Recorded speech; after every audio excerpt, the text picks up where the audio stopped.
Descartes. Es un honor para mí conocerlo. ¿Me podrías contar un poco de tu historia? Baruch, el gusto es mío. Me alegra compartir contigo mi historia.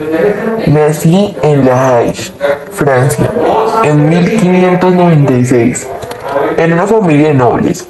Desde joven me sentí atraído por la filosofía y la matemática. Y estudié en la Universidad de La Fèche, pero fue una época de mi juventud. Durante mi servicio militar en el ejército holandés, cuando comencé a cuestionar todo lo que había aprendido, me di cuenta de que no sabía nada con certeza y que debía empezar desde cero. Así que me retiré a un cuarto en Alemania y comencé a escribir mis meditaciones metafísicas.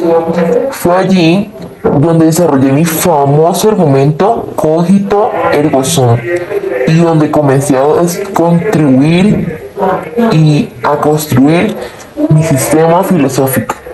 Desde entonces he dedicado mi vida a la búsqueda de la verdad y la certeza. ¿Y tú, Aros? Me fascina tu historia. Naciste en Ámsterdam, ¿verdad? En una familia de judíos sefardíes. ¿No es así? ¿Cómo fue tu infancia y tu juventud en la comunidad judía de Ámsterdam?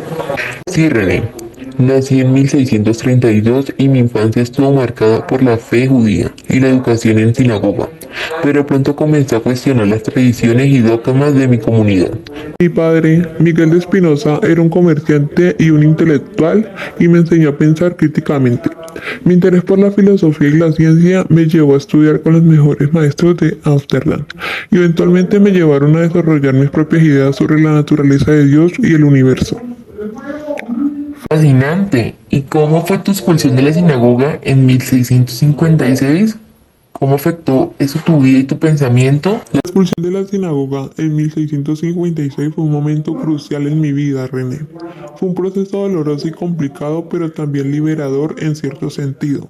Mi cuestionamiento de las tradiciones y dogmas judíos había sido creciendo durante años, y finalmente mis ideas fueron consideradas heréticas por los líderes de la comunidad. ¿Qué específicamente te llevó a ser expulsado? ¿Fue tu rechazo a la autoridad de la Torah o tu concepto de Dios como naturaleza? Fue una combinación de factores, René. Mi rechazo a la autoridad de la Torah y mi visión de Dios como una sustancia única y eterna, que se identifica con la naturaleza. Fue visto como una amenaza para la fe judía tradicional. También mi crítica a la idea de un Dios personal y mis argumentos en favor de la predestinación fueron considerados peligrosos. Te entiendo. ¿Cómo afectó eso tu vida personal y tu pensamiento filosófico? La expulsión me obligó a dejar mi comunidad y mi familia. Me mudé a Riesburg, cerca de Leiden, donde comencé a escribir mi obra más famosa, La Ética. La soledad y la libertad que encontré en mi nuevo entorno me permitieron desarrollar mis ideas sin la presión de la comunidad. Mi expulsión también me hizo darme cuenta de que la verdad no se encuentra en la autoridad o la tradición, sino en la razón y la experiencia. Fascinante. ¿Y cómo te sostuviste económicamente durante este tiempo? Tuve que trabajar como pulidor de lentes y como tutor privado para mantenerme, pero mi verdadera riqueza era mi libertad intelectual y mi capacidad para pensar y escribir sin restricciones. Me parece que la expulsión te permitió encontrar tu verdadera vocación como filósofo. Exactamente, René. La expulsión fue un golpe, pero también una oportunidad para encontrar mi propio camino y desarrollar mis ideas sin la influencia de la comunidad. Mi ética es el resultado de ese proceso. He oído hablar de su obra y su profundo interés en la filosofía. Me alegra tener la oportunidad de conversar con usted, aunque debo admitir que ciertas partes de su pensamiento me han resultado desconcertantes, especialmente en cuanto a la idea de Dios y la naturaleza. Según mis principios, Dios es distinto de su creación, mientras que en su obra parece sugerir que Dios es lo mismo que la naturaleza. ¿Cómo es eso posible? Descartes, es un honor intercambiar ideas con alguien de su intelecto. Es cierto que mi concepción de Dios difiere considerablemente de la suya. Para mí, Dios no es una entidad trascendente que existe separada del mundo. Más bien, creo que Dios es la única sustancia y todo lo que existe. Todo lo que percibimos en la naturaleza no es más que una manifestación de esa sustancia. Lo que usted llama naturaleza es un efecto Dios mismo. Esto no disminuye la divinidad de Dios, sino que lo engrandece. Dios es inmanente, no externo ni separado del mundo. Esto me parece un tanto radical. En mi meditación sobre la primera filosofía, establezco que la mente humana es capaz de alcanzar la verdad mediante la duda metódica, y a través de esta duda llego a la certeza de mi propia existencia, cogito ergo sum, y a la idea clara y distinta de un Dios perfecto, quien es causa y garante de todas las verdades eternas. Si Dios es la naturaleza misma, como usted sugiere, ¿cómo es posible confiar en las verdades matemáticas o en las leyes de las cuales se gobierna el mundo? La naturaleza cambia constantemente. Dios, en cambio, debe ser inmutable. Usted plantea una excelente pregunta. Para mí, Dios o la naturaleza son inmutables en su esencia, aunque las cosas individuales dentro de la naturaleza cambian. Las leyes que las gobiernan, las cuales son expresiones de la naturaleza divina, son eternas e inmutables. En mi ética sostengo que la mente humana puede comprender esas leyes a través de la razón. Las verdades matemáticas que usted aprecia también son expresiones de la naturaleza de Dios y no dependen de una voluntad divina externa y arbitraria. Todo ocurre según la necesidad de la naturaleza divina. Su concepción de Dios parece eliminar la libertad divina. Según usted, todo lo que ocurre en el mundo sucede por necesidad, incluso las acciones humanas. Pero si es así, ¿dónde queda nuestra libertad? En mi sistema, aunque Dios es la fuente de todas las cosas, nosotros, como seres racionales, tenemos libertad de elección. Esta libertad es fundamental para nuestra responsabilidad moral. ¿Cómo puede reconciliar su visión determinista con la idea de la libertad humana? La cuestión de la libertad.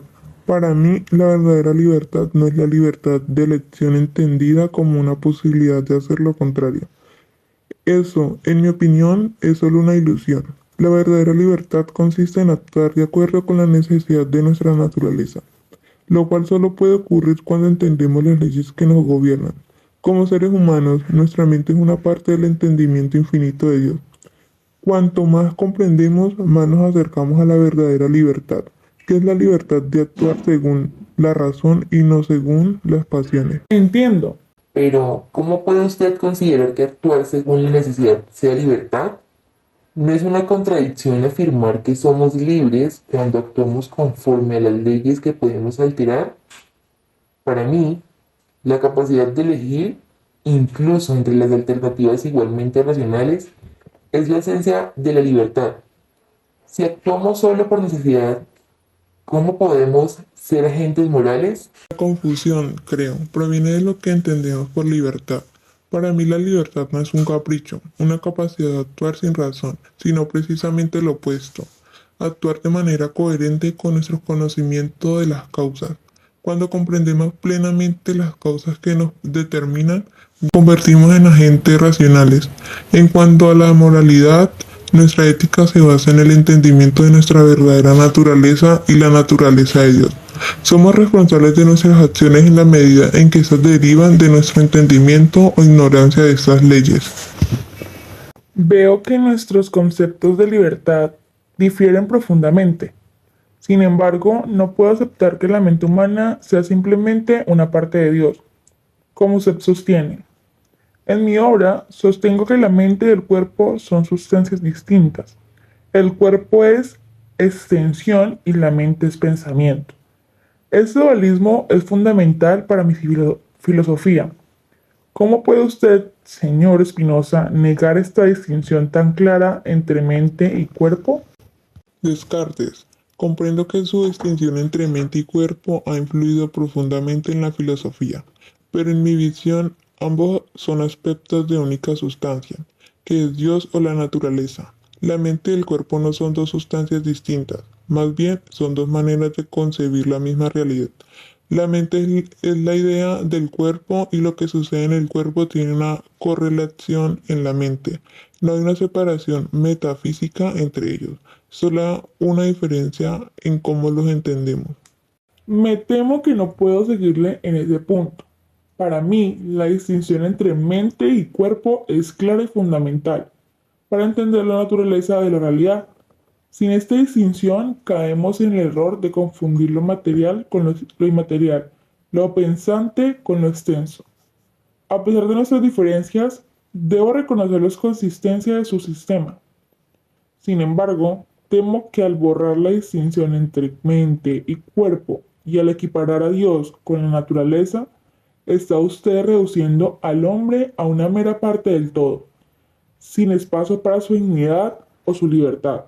Y yo temo que al insistir en una separación entre mente y cuerpo y al situar a Dios fuera de la naturaleza, usted está separando al hombre del todo y condenándolo a una existencia en la que nunca podrá comprender plenamente la necesidad que rige tanto al universo como a sí mismo. Quizá nuestras diferencias son profundas, pero creo que ambos buscamos lo mismo, un camino hacia el conocimiento y la comprensión de nuestra existencia.